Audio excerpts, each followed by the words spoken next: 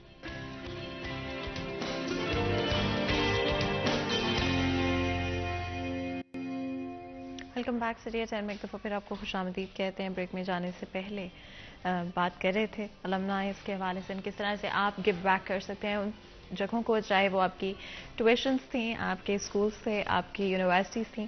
And اگر آپ کو آپ کسی بھی پوائنٹ پر لائف کے پہنچ پائے ہیں, آپ کا فرض بنتا ہے کہ آپ گائیڈنس دیں ان بچوں کو جو کہ آج اس اسٹیج میں ہیں. سو جہانگیر, ایگزامپلس بہت امپورٹنٹ ہوتی ہیں, رول ماڈلس بہت امپورٹنٹ. آپ دیکھتے ہیں کہ اچھا یہ شخص اسی اسکول میں پڑھا, یہ شخص اسی یونیورسٹی میں پڑھا, اور جب آپ اس کو کنیکٹ بیک کر پاتے ہیں اس چیز سے کہ اچھا میں بھی یہ اگر سوچ رہا ہوں, یعنی کہ مجھے اپنے آپ کو لمٹ کرنے کی ضرورت نہیں ہے, میں بھی یہ اچیو کر سکتا ہوں, تو وہ ریلیٹیبلٹی از ویری امپورٹنٹ بچوں کے لیے, موٹیویشن کے لیے بچوں کی. اینڈ بہت سارے کیسز میں آپ کے ٹیچرز آپ کو شاید وہ گائیڈنس نہیں دے سکتے. فار ایگزامپل اگر وہ اس فیلڈ میں کبھی کام نہیں کیا انہوں نے, بٹ المنائز کے ساتھ یہ بھی ایک ڈیفینیٹلی بینیفٹ آپ کو ملتا ہے کہ انہوں نے ڈفرینٹ ایریاز میں شاید لائف گزاری ہوگی. آپ کے پاس ایک پول وائڈر ہو جائے گا, اینڈ آپ کے پاس زیادہ سٹوریز, زیادہ کہانیاں, زیادہ ایکسپیرینس لوگ موجود ہوں گے. اچھا فاطمہ, میں ہمیشہ اس چیز کے خلاف رہا ہوں کہ بچے کو صرف کلاس تک محدود رکھا جائے. ہمارا ٹیچر اگر وہ 30 سال سے پڑھا رہا ہے تو صرف کلاس روم میں پڑھا رہا ہے, جبکہ اس کے انڈر 30 سالوں میں جو بچے پڑھ کے گئے ہیں وہ دنیا کے مختلف پاکستان میں, دنیا بھر میں, مطلب دیکھیں ہمارے ہاں باہر جانے کا بھی بڑا ٹرینڈ ہے نا, تو نہ صرف پاکستان بلکہ فورن جا کے بھی لوگ اپنا سرو کر رہے ہوتے ہیں. اور المیہ یہ ہے کہ ہمارے بچوں کو صرف 2 مین میٹرک تک نا بچے کے مائنڈ میں صرف 2 پکچرز ہوتی ہیں, ڈاکٹر, انجینئر. ہمارے کسی بچے کے مائنڈ میں پورا جو اسپیکٹرم ہے وہ ہوتا ہی نہیں ہے کہ اس میں اور بھی دنیا میں جو ذریعہ معاش ہو سکتے ہیں, آپ کا کام ہو سکتا ہے. لیکن ہمارے بچے کے مائنڈ میں میٹرک تک اس کو صرف یہی بتایا جاتا ہے سائنس آرٹس میں سائنس بہتر ہے جی, اور اس میں آپ نے بننا ہے ڈاکٹر یا انجینئر. تو یہ بچے کو جب آپ ویژن نہیں دیں گے, اس کی لمیٹیشن کر دیں گے 2 سبجیکٹ تک, تو پھر کیا ہوتا ہے, اس میں سے بہت سارے بچے مایوس ہو جاتے ہیں, اس میں بہت سارے بچے فیل ہو جاتے ہیں, اس میں بہت سارے بچے ایسے ہم سائنس میں ڈال دیتے ہیں جو سائنس کے قابل نہیں ہوتے. اب دیکھیں اللہ تعالیٰ نے ہر انسان کو مختلف بنایا ہے, اس کی مختلف کیپیسٹی ہے, اس کی مختلف ایبیلٹیز ہیں, لیکن ہم سب کو ایک جیسا کرنا چاہیں گے نا تو مختلف بات ہو جائے گی, اور بچہ جو ہے اس سے ڈپریشن میں بھی جائے گا. اور سوسائٹی میں آپ جس طرح آج کل کہا جاتا ہے نا پڑھے لکھے بے روزگار, تو ہم کسی کو ریلیونٹ فیلڈ میں جا کے اس کو وہ سرٹیفکیٹ تو دے دیں گے, اس کو کتاب تو ہاتھ میں دے دیں گے, لیکن وہ سکسیس سٹوری نہیں بن پائے گا, کیونکہ اس کا اپنا انر ہے ہی نہیں اس ریلیونٹ شعبہ میں, ریلیونٹ سبجیکٹ میں. تو اس کا ایک فائدہ یہ ہو سکتا ہے کہ جتنے بھی اسٹوڈنٹ آپ کے اس اسکول سے, آپ کے ادارے سے جا چکے ہیں, وہ آج کن جگہوں پہ کھڑے ہیں, ان کو بلائیں, وہ بچوں کو اپنی اپنی لائف سٹوری شیئر کریں کہ کس طرح سے ان کی لائف میں فیلئر بھی آیا, کس طرح سے انہوں نے دوبارہ سے سٹارٹ کیا, کس طرح سے انہوں نے سوئچ کیا. المیہ یہ ہے کہ ہمارے ہاں اکثر لوگ وہ ہوتے ہیں جو ایف ایس سی تک سائنس پڑھ لیتے ہیں, اس کے بعد وہ سوئچ کرتے ہیں. ایف ایس سی تک اس کا کافی حد تک بیڑا غرق ہو چکا ہوتا ہے اگر وہ سائنسز میں نہیں جا رہا یا اس کو وہ اچیو نہیں کر پا رہا. اس میں اس کی سپلیاں بھی ہوتی ہیں, اس میں اس کی مایوسی کا ایلیمنٹ بھی آ جاتا ہے, اس میں اس کو احساس کمتری بھی کئی جگہوں پہ آ جاتا ہے کہ یار میں باقیوں سے پیچھے رہ گیا اپنے کلاس فیلو سے. حالانکہ اس میں وہ سپارک نہیں تھا, اس میں وہ ٹیلنٹ نہیں تھا, اس میں کچھ اور ہو سکتا ہے نا, ان سے بیٹر ہو سکتا ہے. بہت ساری ایسی ایگزامپلز موجود ہیں جنہوں نے سائنس کی بجائے آرٹس میں اپنا نام پیدا کیا. ٹھیک ہے, آرٹس میں بھی ریسرچ ہو رہی ہے, سوشل ایشوز پہ ریسرچ ہو رہی ہے. ہماری سوسائٹی میں میرا خیال ہے اب سوشل سائنٹسٹ کی زیادہ ضرورت ہے. جتنے پرابلم سوشلی آ رہے ہیں, سائنٹیفکلی تو مطلب چیزیں ہو رہی ہیں اپنا, لیکن سوشلی مورلی اس پہ بہت زیادہ کام کرنے کی ضرورت ہے. اور اس میں ہمیں اس دور سے نکلنا ہوگا کہ ہر بچہ ڈاکٹر انجینئر نہیں ہے, اور یہ اسکول سے ہی ہو سکتا ہے. المیہ یہ ہے کہ یہ کاؤنسلنگ ہم یونیورسٹیز میں جا کے کرتے ہیں, ہمارے گورنمنٹ جو ہے وہ کیریئر کاؤنسلنگ سیشن جو ہے وہ کرتی ہے یونیورسٹیز میں, جبکہ ہمارے اسکول سائڈ میں پورے پنجاب میں 50,000 سے زیادہ اسکول ہونے کے باوجود ایک بھی کیریئر کاؤنسلر کی سیٹ نہیں ہے. کبھی بھی سی اوز ایجوکیشن کی کانفرنس میں ایجنڈے میں کیریئر کاؤنسلنگ کا ایک لفظ تک نہیں آیا. کبھی اولڈ اسٹوڈنٹ ایسوسی ایشن کا اسکول لیول پہ ذکر نہیں ہوا سی اوز ایجوکیشن کی کانفرنس میں, نہ کبھی کسی سیکٹری اسکولز نے یہ توفیق اس کو اللہ نے بخشی ہے کہ وہ انیشیٹو خود ہی لے لے کہ ہم پنجاب کے اسکولز کو انیشیٹ کریں. اب دیکھیں فائنینشلی ہمارے فیصل آباد میں ہی 1,000 سے زیادہ کمروں کی ضرورت ہے اسکولوں کو, گورنمنٹ دے نہیں رہی. پچھلے 5 سال سے ایک بھی نیا کمرہ نہیں بن رہا, ہمیں نظر آ رہا. ٹیچر بھرتی ہونے والے ہیں, 1 لاکھ ٹیچر کی سیٹس خالی ہیں پورے پنجاب میں. تو یہ اگر ہم اپنے سوسائٹی کے ہی لوگوں کو اس میں یوز کر لیں تو آپ کو بہت زیادہ خیر کا کام ہو سکتا ہے. اسکولوں میں کوئی ایسا ٹیچر آپ کو مل سکتا ہے جو کہ میں لیکچر آ کے دے سکتا ہوں جی آپ کے بچوں کو. کوئی آپ کو ڈاکٹر مل سکتے ہیں کہ وہ کہیں ہم آ کے فری کیمپ لگاتے ہیں بچوں کی بیماریوں کے حوالے سے. اب دیکھیں یہ صرف آئی سائڈ کا معاملہ نہیں ہے, ہمارے middle class, lower middle class یا پور کلاس یا جتنے بھی ہم جاتے ہیں, ہر پیرنٹ اتنا افورڈیبل نہیں کہ اپنے بچوں کی بیماریوں کے ٹیسٹ کروا سکے. ایون علاج تو بات کی بات ہے, ہم ڈائگنوز ہی نہیں کر پاتے بچوں میں کوئی کمزوری, کوئی ویکنس, اس کا علاج تو بات کی بات ہے. تو اگر اسکولس میں میڈیکل کیمپ کے حوالے سے انیشیٹو لیا جائے اور اس اسکول سے پڑھ کے اگر کوئی ڈاکٹر بن گیا تو وہ وزٹ کر لے اپنے ادارے کو, تو بہت ساری چیزوں کے مسائل جو ہیں ان کو گراس روٹ لیول پر ہی ٹیکل کیا جا سکتا ہے. اینڈ اپنے ڈسکشن کو ریپ اپ کرتے ہوئے المنا ایسوسی ایشنز یا سوسائٹیز کس طرح سے اور زیادہ اسکولز یونیورسٹیز بنا سکتے ہیں؟ دیکھیں ایک تو بہت اچھا چینل ہے ہمارے پاس ڈسٹرکٹ ایجوکیشن اتھارٹی یا سیکٹری ایجوکیشن, وہ لکھتے ہیں سارے اسکولس کو کہ وی وانٹ اولڈ اسٹوڈنٹ ایسوسی ایشن ان ایوری اسکول. ہم ہر اسکول میں اولڈ اسٹوڈنٹ ایسوسی ایشن چاہتے ہیں. اچھا یہاں پہ میں ایک اور چیز کلیئر کر دوں کہ ہمارے جو محکمہ تعلیم ہے, ایجوکیشن ڈپارٹمنٹ, وہ کہتے ہیں اسکول کونسل بنی ہوئی ہے, اس میں 2 اولڈ اسٹوڈنٹ ہیں. اسکول کونسل کا ورکنگ سٹائل اور ہے اور والنٹریلی کام کرنے کا ورکنگ سٹائل اور ہے. اینڈ موسٹ امپورٹنٹلی یہ ایک امپورٹنٹ چیز ہے اور ٹریڈیشنلی آپ کو اس کو ساتھ لے کے چلنا چاہیے. آپ کو کوشش کرنی چاہیے کہ جتنا ہو سکے آپ سوسائٹیز بنائیں, المنائی سوسائٹیز, ایسوسیشنز بنائیں. اگر آپ کو لگتا ہے کہ آپ کی اسکول یا یونیورسٹی خود نہیں بنا رہی تو کیا آپ یہ کر سکتے ہیں کہ آپ کچھ لوگ مل کے بھی اس طرح سے بنا لیں؟ ہم تو بنی ہوئی. اچھا, ہم تو ایز اے رول ماڈل آپ کے سامنے بیٹھے ہیں کہ باقی لوگوں کو آپ لوگوں ترغیب نے دے رہے کس ہیں. طرح سے آرگنائز کیا, کس کا آئیڈیا تھا اور کیا کیا پھر؟ ہمارے ایک اسکول کے ٹیچر تھے سر عبد الرشید. ہمارے وہ 85 سے LCM اسکول میں تھے. بہت لوگوں کی 85 سے بھی شاید پہلے سے بہت لوگوں کی ان کے ساتھ اٹیچمنٹ تھی. میں جب ہائر ایجوکیشن کے لیے باہر گیا, وہاں سے واپس آیا, تو میں نے سر سے آ کے ڈسکس کیا سر اگر ہم اسکول میں یہ کام کریں. اس سے پہلے ہم لوگ کیا کرتے تھے کہ ہم ہر سال رمضان میں اپنے وہ اساتذہ کرام جو ریٹائر ہو چکے ہیں یا دوسرے اسکولوں میں ٹرانسفر ہو چکے ہیں جن سے ہم نے پڑھا, ہم ان کو بلاتے تھے, ہم ایک روزہ افطار کرتے تھے. وہاں سے شروع ہو کے یہ کام شروع ہوا. پھر میں نے ڈھونڈے بندے. ڈاکٹر الیاس مرحوم ڈینٹسٹ تھے ہمارے اسکول کے گریجویٹ, اسکول سے میٹرک کیا, تو میں نے انہیں ریکویسٹ کی, انہوں نے ایک بار کیمپ لگایا, بچوں کے دانت سارے چیک کیے ہم نے.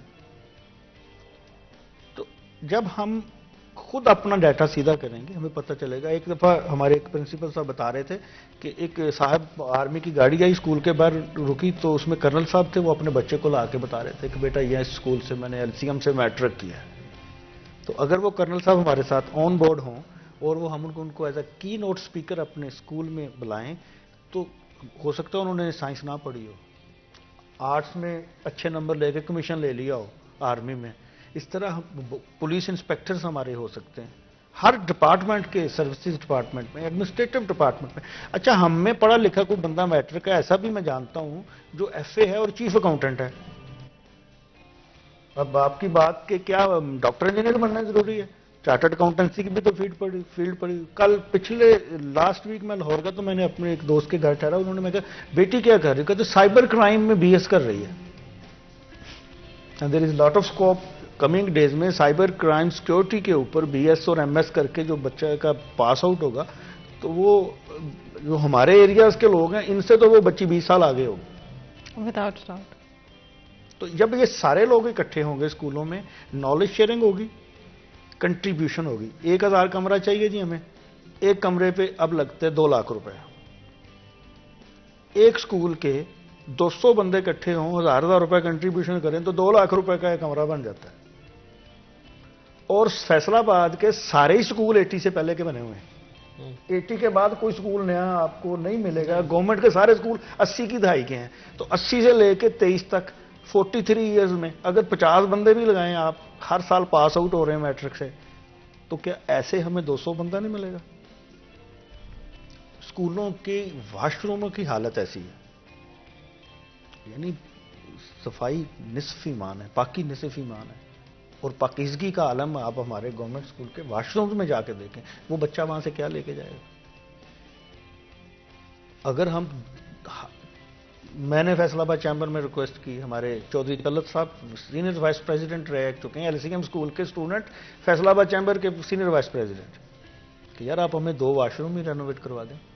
جب ایسی ایسوسیشن ہوگی, ایسا پلیٹ فارم ہوگا, میں نہیں جاتا, ہمارے ایک دوست ہیں عرفان بھائی, ان کے ذمہ لگایا ہو جی ہر خوش غمی پہ آپ نے ضرور پہنچنا ہے. کوئی اولڈ اسٹوڈنٹ کے فوتگی ہو جائے, کسی ٹیچر کو کوئی اللہ کو پیارا ہو جاتا ہے, تو آپ نے ضرور جانا. ہم لوگ جاب پہ جاتے ہیں لیکن ایک بندہ فری ہے اس کام کے لیے. اچھا, کوئی اس میں راکٹ سائنس نہیں. اولڈ اسٹوڈنٹ ایسوسیشنز کے 3 بندے عہدے دار آپ کے ساتھ رابطے میں ہوں گے. ہیڈ ماسٹر صاحب ایک ٹیچر کو ایز اے کوآرڈینیٹر ان کے ساتھ نتھی کر دیں. وہ ٹیچر سارے کلاس کے 10 کلاسیں ہیں آپ کی یا 12 کلاسیں ہیں ہائر سیکنڈری میں, تو 24 سیکشن ہو سکتے ہیں. 36 سیکشن سے زیادہ تو میرا خیال گورنمنٹ کسی کے اسکول میں نہیں ہوگی. آپ کے پاس مجھ سے زیادہ ڈیٹا ہے نہیں. 36 سیکشن یعنی 3 سیکشن, مطلب سائنس کے 3 سیکشن, آرٹس کے 3 سیکشن, تو 36 کلاسوں سے زیادہ کلاس. تو اب بچے ہو سکتے ہیں کہ 100 ہیں تو انہوں نے 3 حصوں میں ڈیوائڈ کیے ہوں. تو وہ سارے کلاس انچارجز کے ساتھ رابطے میں آ جائیں. کس بچے کو پینسل چاہیے, کس کو بیگ چاہیے, کس کو شوز چاہیے. آپ یقین کریں, آپ باٹا کی دکان پہ جا کے صرف یہ کہیں کہ بچہ فلاں اسکول سے ہے, بھیجیں گے, چٹ آپ رکھ لیں, پیسے میں آ کے دے جاؤں گا, میرا موبائل نمبر ہے. بچہ اپنی ماں کے ساتھ، اپنے بھائی کے ساتھ، اپنے کسی عزیز کے ساتھ باوقار طریقے سے جا کے وہاں سے شاپنگ کرے. ہمارے تو اچھا بچے پھر پیچھے کیوں ہٹے؟ جب آپ اسکول کا اینول فنکشن ہے، کوئی نہ کوئی سیاسی عہدیدار بندہ آپ نے بلایا، اس نے 40-50 شوز لیے ہیں سیل سے، اور وہاں پہ اس کو آپ شوز دے رہے ہیں، ساتھ فوٹو سیشن ہو رہا ہے. اس کی نفس تو کہاں چلے گی؟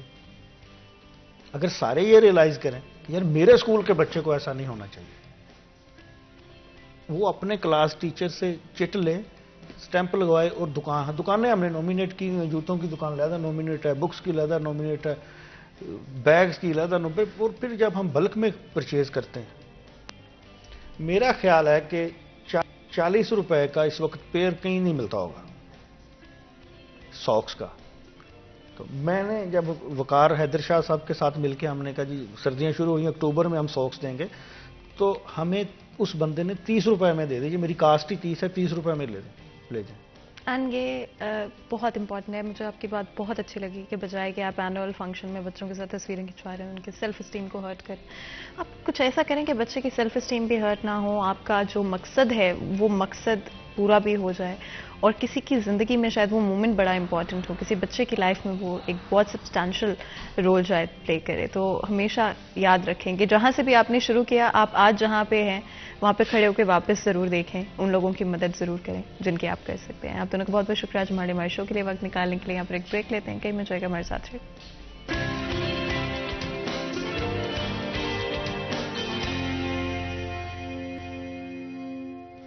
Welcome back. سریہ چند میں ایک دفعہ پھر آپ کو خوش آمدید کہتے ہیں. بریک میں جان سے پہلے گفتگو جاری تھی آج ہمارا فرسٹ ہاف المنائی کے حوالے سے، کس طرح سے اگر آپ کنٹریبیوٹ کر سکتے ہیں، کس طرح سے ڈفرینٹ المنائی ایسوسیشنز اینڈ کسی بھی طرح کے میٹ اپس کیے جا سکتے ہیں. اینڈ اگر آپ چاہتے ہیں کنٹریبیوٹ کرنا، پے بیک کرنا، ڈیفینیٹلی اس کے لیے آپ کو ویٹ کرنے کی ضرورت نہیں ہے کہ آپ کے پاس وہ اپرچونٹی آئے تو تبھی وہ ممکن ہوگا. اگر آپ چاہتے ہیں آپ اپنے ساتھ کوئی بھی ڈفرینٹ اسٹوڈنٹس جو کہ آپ کے ساتھ پڑھتے تھے ان کو اکٹھا کریں، خود ایک کوشش کریں، بنا لیں، اپنی ایک گیدرنگ بنا لیں، اور اگر آپ چاہتے ہیں کہ آپ کنٹریبیوٹ کریں اسی جگہ کو جہاں سے آپ نے شروع کیا at one point in time, اور ہو سکتا ہے کہ وہاں پہ بہت سارے اس طرح کے بچے ہوں جو کہ گائیڈنس ڈھونڈ رہے ہوں، جن کو رول ماڈلز کی ضرورت ہے، اور آپ وہ جگہ ان کی لائف میں لے سکتے ہوں گے. آگے بڑھتے ہیں، اس سے پہلے کہ اپنے نیکسٹ سیکشن کی طرف جائیں، اپنے نیکسٹ ڈسکشن کی طرف جائیں، اپنے نیکسٹ سیگمنٹ کی طرف چلتے ہیں. آج کے بھاؤ.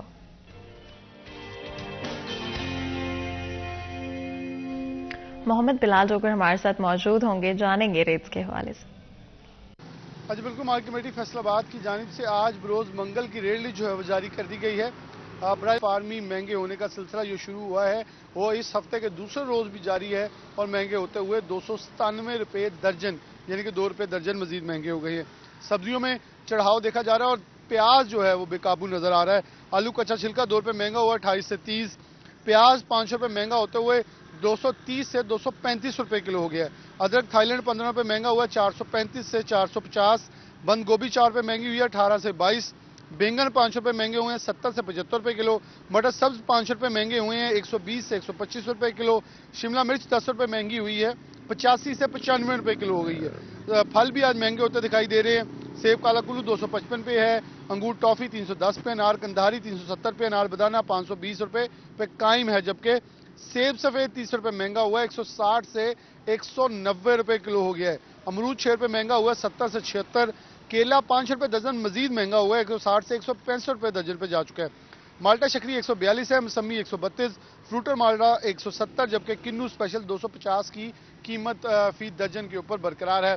تو اس ہفتے کے آغاز سے مہنگائی جو گزشتہ ہفتے کے آخری دن اتوار کے روز پیٹرولیم مصنوعات کے اندر اضافہ ہوا ہے، اس کے اثرات جو ہیں وہ عام آدمی پہ پڑتے دکھائی دے رہے ہیں. جی بہت بہت شکریہ بلال اس اپڈیٹ کے لیے. آپ لوگوں نے سنا کہ ریٹس کے کیا صورتحال ہیں. اگر آپ لوگ خریداری کرنے چاہ رہے ہیں، میک شور کریں کہ صرف ان جگہوں سے خریدیں چیزیں، گروسری کریں جہاں پر ویٹ لسٹ موجود ہے. پرائسز اتنی تبدیل ہو چکی ہیں کچھ ہی عرصے میں، اگر آپ کمپیریزن کریں 2022 یا مڈ 2022 کو اب سے، تو ڈیفینیٹلی ہم نے ایک بہت میجر انکریز دیکھا ہے، جس کی وجہ سے ایک عام شخص کے لیے